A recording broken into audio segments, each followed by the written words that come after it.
You wake up one morning, and nothing looks different. The coffee tastes the same. Your phone lights up with the same notifications. People hurry to work. Traffic fills the roads. The news argues about the same things it argued about yesterday. And yet, somewhere beneath all of it, you feel something you can't quite explain. It's as if the world you're standing in has already begun disappearing. But no one has announced it. Maybe you felt that strange sensation before. The feeling that the rules you spent your whole life learning no longer seem to work. That careers don't feel secure anymore. That relationships seem more fragile. That technology moves faster than your ability to understand it. That every year, life becomes a little harder to recognize. You aren't imagining it. Most people assume history changes through explosions, wars, revolutions, economic crashes. But the biggest transformations often happen quietly. One ordinary day melts into another until years later, you suddenly realize you're living in a completely different civilization. That's the unsettling prediction made by Yuval Noah Harari. Not that the world will end, not that humanity will disappear, but that what we call normal is already reaching its expiration date. And if he's right, then 6 years from now, many of the assumptions you've built your identity around may feel as outdated as a typewriter in the age of artificial intelligence. The strange part isn't that change is coming. The strange part is that most people won't notice it until it's already happened. History has a habit of doing that. Think about someone living in Europe around the year 1450. They believed the future would look almost exactly like the past. Their children would inherit the same traditions, the same jobs, the same beliefs, the same understanding of reality. Then, within the lifetime of a single generation, the printing press spread across the continent. Knowledge escaped monasteries. Ideas traveled faster than kings. Religious authority fractured. Scientific thinking accelerated. Entire empires found themselves struggling against something they couldn't even see. Information. To the people living through it, each day probably felt ordinary. To history, it was the beginning of an entirely new world. The same thing happened during the Industrial Revolution. For thousands of years, human muscles had been the engine behind civilization. Every city, every farm, every empire depended on physical labor. Then machines arrived. At first they looked harmless. A better loom, a stronger engine, a faster factory. But they didn't simply replace tools. They replaced entire ways of living. Families that had worked together for generations suddenly found themselves separated by factories. Cities expanded faster than anyone imagined. Time itself became something measured by whistles and clocks instead of sunrise and seasons. The people who adapted became the architects of the future. Those who couldn't often believe the world had gone mad. Now ask yourself something uncomfortable. What if we're standing inside another one of those moments? Only this time, the machine isn't replacing our muscles. It's beginning to replace something far more personal, our minds. That idea feels almost offensive. After all, thinking has always been the one thing that made humans unique. We built civilizations because we could imagine them before they existed. We invented money because we believed in invisible agreements. We created laws, religions, nations, companies, and cultures through shared stories. Human intelligence wasn't simply a biological advantage. It became the operating system of civilization itself. But every operating system eventually encounters something faster. Harari often reminds us that power has always followed whoever controls the dominant technology of an era. Agriculture transformed hunters into settlers. Writing transformed memory into institutions. Industry transformed labor into production. Information transformed economies into networks. Artificial intelligence may transform intelligence itself into infrastructure. That sentence sounds abstract, until it becomes personal. What happens when software knows your habits better than you do? What happens when algorithms recognize your emotions before your closest friends notice them? What happens when machines become better at diagnosing disease, writing code, composing music, negotiating contracts, designing products, and even generating ideas? The question isn't whether humans will still matter. The question is whether the skills we've always depended on will matter in the same way. And that's where the word normal begins to crack. For most of human history, normal meant stability. Study hard, find a career. Build expertise, work for decades. Retire, pass your knowledge to the next generation. It wasn't a perfect system, but it offered something priceless. Predictability. Today, predictability feels like a luxury. Entire industries emerge and disappear within a decade. College degrees lose value faster than they're printed. Children are preparing for jobs that don't exist yet, while adults watch professions they've mastered slowly dissolve beneath software updates. The frightening part isn't simply technological change. It's psychological change, because humans don't just rely on routines to organize their schedules. We rely on them to organize our identities. When someone asks, "Who are you?" most people answer with stories. I'm a teacher, I'm an engineer, I'm a father, I'm a nurse, I'm an artist. Notice what happens. We rarely describe ourselves as living, changing consciousness. We describe ourselves through stable roles. Our identities become anchored to structures we assume will outlive us. But what happens when the structures begin changing faster than identity can keep up? Psychologists have spent decades studying something called cognitive consistency. Your brain constantly tries to maintain a coherent story about who you are. Not because it's always true, because it's efficient. A stable identity reduces uncertainty. It saves energy, it gives life direction. But whenever reality changes too quickly, that story begins falling apart. That's why periods of rapid change often produce anxiety that seems larger than the events themselves. People aren't only losing jobs, they're losing narratives. They're grieving versions of themselves they thought would exist forever. Have you ever noticed how uncomfortable it feels when technology forces you to relearn something you thought you had already mastered? A new operating system, a new workplace, a new way of communicating. At first, it's frustrating. Not because learning is impossible, but because every change quietly whispers the same unsettling message. The person you were yesterday may not be enough tomorrow. That sentence has echoed throughout history. When agriculture replaced hunting, when factories replaced craftsmanship, when computers replaced paperwork, every generation believes it has reached a stable version of civilization. Every generation eventually discovers it was standing on temporary ground. The ancient Greeks understood this better than we often remember. Heraclitus famously argued that you cannot step into the same river twice. Not because the river changes, because both the river and the person stepping into it are constantly changing together. For centuries, that sounded like poetic philosophy. Today, it feels like a description of everyday life. You open your phone in the morning, and the digital world has already shifted while you were asleep. A new AI model appears. A platform changes its algorithm. A company announces thousands of layoffs. Another invention makes yesterday's breakthrough feel ancient. Time itself feels compressed. Our ancestors measured change across generations. We measure it across software updates. And yet our brains remain remarkably ancient.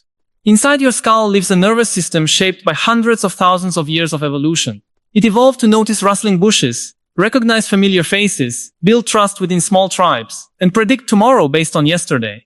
It did not evolve to process an endless stream of breaking news, algorithmic recommendations, synthetic media, and exponential technological progress all at once. That mismatch creates a quiet tension most people carry without realizing it.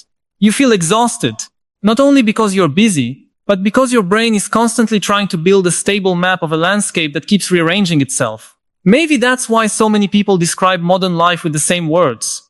Overwhelmed, disconnected, restless. It's easy to assume those feelings are personal failures. But what if they're also signals? What if they reveal that we're living through one of the largest transitions in human history?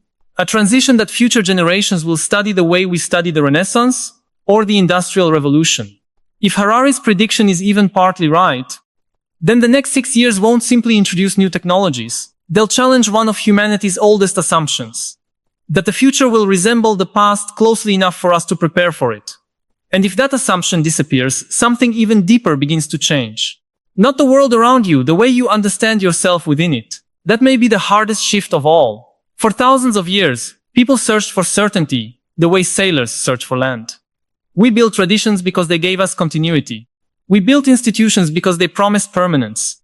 We created careers, marriages, communities, and even nations around the comforting belief that life could be understood if only we found the right framework. Now those frameworks seem to be moving beneath our feet.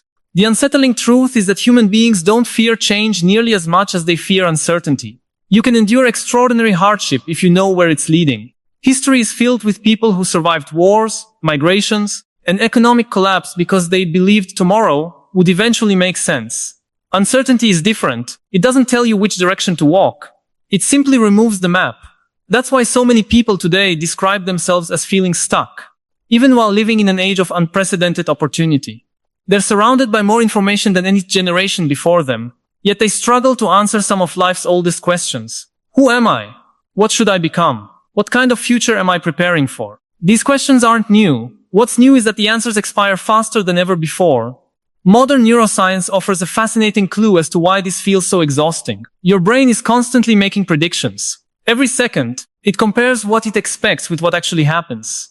Most of the time, reality matches closely enough that your mind operates on autopilot. You don't consciously think about walking, recognizing a friend's face, or driving a familiar route because your brain has rehearsed those patterns thousands of times. But when reality becomes unpredictable, that system begins working overtime. Instead of conserving energy, your brain spends more and more of it updating its internal model of the world. Every unfamiliar technology, every cultural shift, every unexpected headline becomes another piece of information that must be processed. Over time, the result isn't simply stress. It's cognitive fatigue. And perhaps that's why so many people feel tired in ways sleep can't fix. They're not just physically exhausted, they're mentally renegotiating reality every single day. Have you ever noticed how difficult it has become to feel like you've caught up? You finish learning one new platform, and another replaces it. You master one skill, and suddenly employers are asking for 5 more. You finally understand how social media works, only to discover the conversation has moved somewhere else. For the first time in history, adaptation isn't an occasional challenge. It's becoming a permanent lifestyle. Charles Darwin is often remembered for the phrase, survival of the fittest. Although those exact words came from philosopher Herbert Spencer. Yet the deeper lesson of evolution was never about brute strength.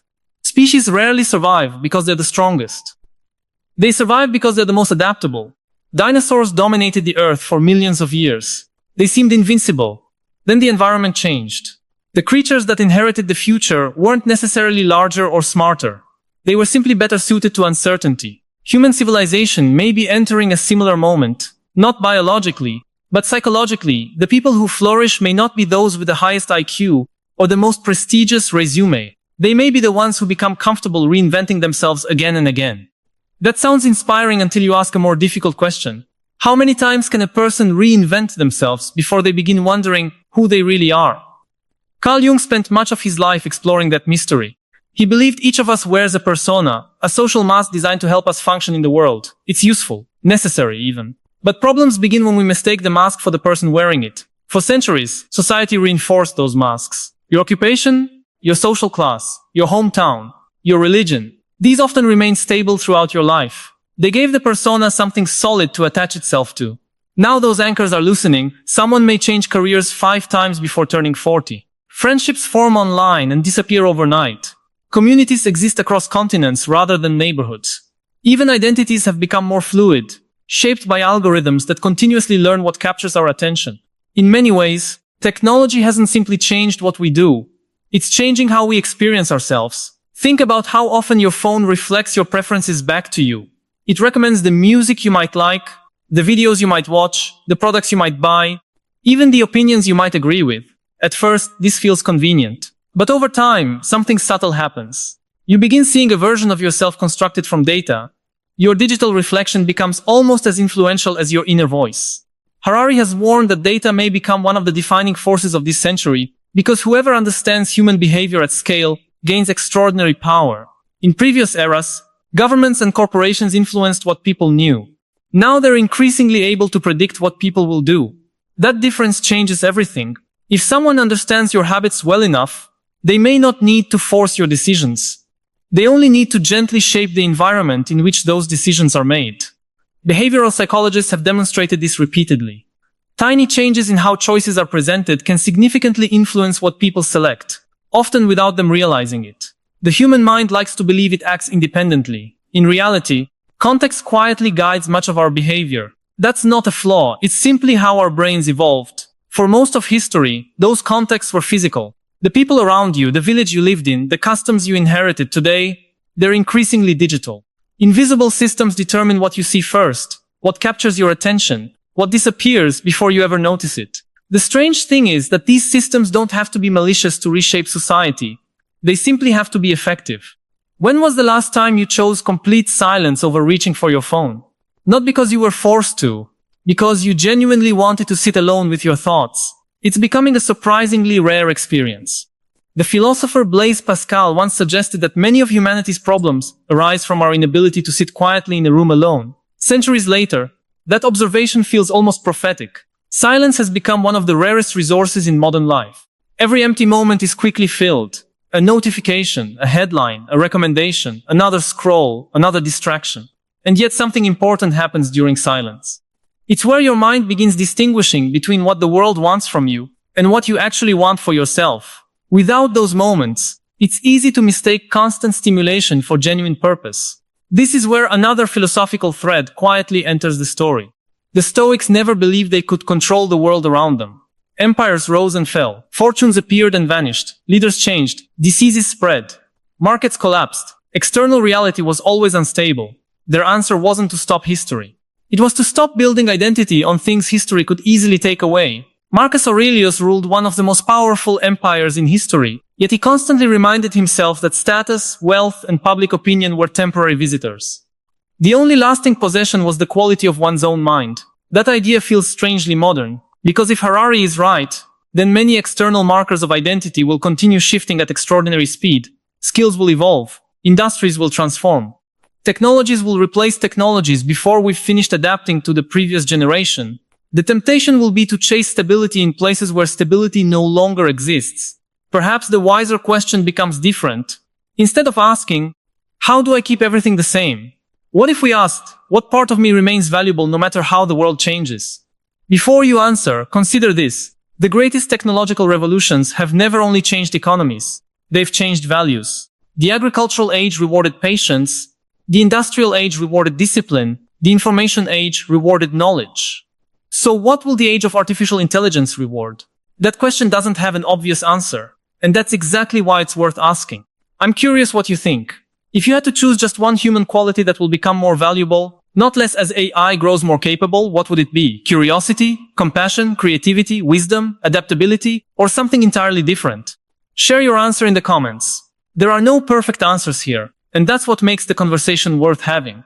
Because beneath all the headlines about artificial intelligence, automation, and technological disruption lies a quieter transformation. The future may not belong to the people who know the most. It may belong to the people who never stop learning who they are, even as the world keeps becoming someone new. Maybe that's the quiet revolution Harari is pointing toward. Not a future where machines suddenly become human, but a future where humans are forced to rediscover what being human actually means. For centuries, intelligence was measured by how much information you could store. The student who memorized the most facts excelled. The worker who mastered a specialized skill became indispensable. The expert who knew more than everyone else earned respect, influence, and security. But what happens when knowledge itself becomes abundant? When answers arrive in seconds? When translation happens instantly? When algorithms diagnose illnesses, draft legal documents, compose music, generate art, and solve problems that once demanded years of education? Knowledge doesn't disappear. Its value changes, just as calculators didn't eliminate mathematics but transformed how we use it. Artificial intelligence may not eliminate human intelligence. It may simply force us to discover the parts of it that cannot be outsourced. That realization feels both frightening and strangely liberating.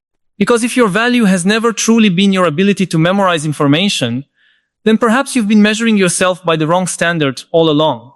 The philosopher Friedrich Nietzsche once observed that chaos isn't always something to fear. Sometimes it is the necessary condition for creating something entirely new. Before a forest becomes fertile again, old trees fall. Before muscles grow stronger, their fibers tear. Before an identity evolves, the old version has to loosen its grip. Growth has never been comfortable. We've simply forgotten that because, for a brief moment in history, many of us were fortunate enough to live in relatively stable societies. Stability is wonderful, but it can also create an illusion. The illusion that permanence is normal. Nature tells a different story. Every season gives way to another. Every star eventually burns out. Every civilization rises, flourishes, and transforms into something else. The Romans believed their empire would last forever.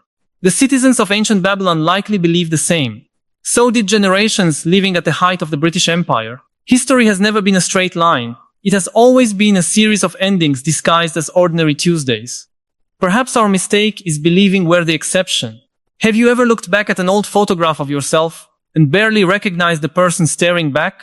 Not because they looked different, because they believed different things, dreamed different dreams, feared different fears. At the time, that version of you felt permanent. Now they're almost a stranger. Maybe civilizations age the same way. Maybe what we call normal is simply a photograph of society taken at one brief moment in time. The picture always changes. We just don't notice while we're standing inside it. This becomes especially important when we think about work.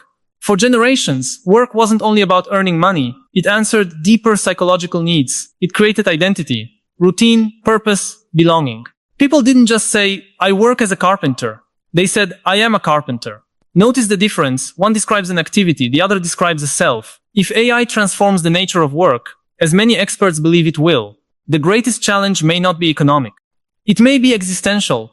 How do you define yourself when the profession you've built your life around changes beyond recognition? Some people will respond by clinging tighter to the past. History shows that every technological revolution creates resistance. Not because people hate innovation, but because innovation often feels like grief. You're not only adapting to something new, you're saying goodbye to something familiar.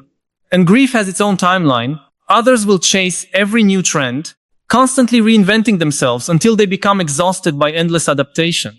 Neither extreme offers much peace. There may be another way. Buddhist philosophy speaks of impermanence, not as a tragedy, but as the fundamental rhythm of existence.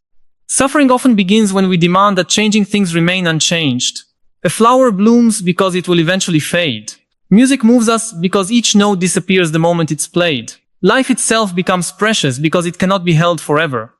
Perhaps the same is true of civilizations. Instead of mourning every change as evidence that something has gone wrong, we might begin seeing change as evidence that life is still unfolding. That doesn't mean every transformation is good. Far from it. Technology is neither wise nor foolish. It simply amplifies human intention. Artificial intelligence can accelerate scientific discovery, expand education, and solve problems once considered impossible. The very same technology can manipulate attention, deepen inequality, spread misinformation, and concentrate power in ways previous generations could scarcely imagine. The future isn't predetermined by machines. It's shaped by the choices people make while using them. That's why Harari repeatedly emphasizes something many conversations about AI overlook. The greatest danger isn't necessarily that machines become conscious. It's that humans stop paying conscious attention, because every technology competes for the same limited resource.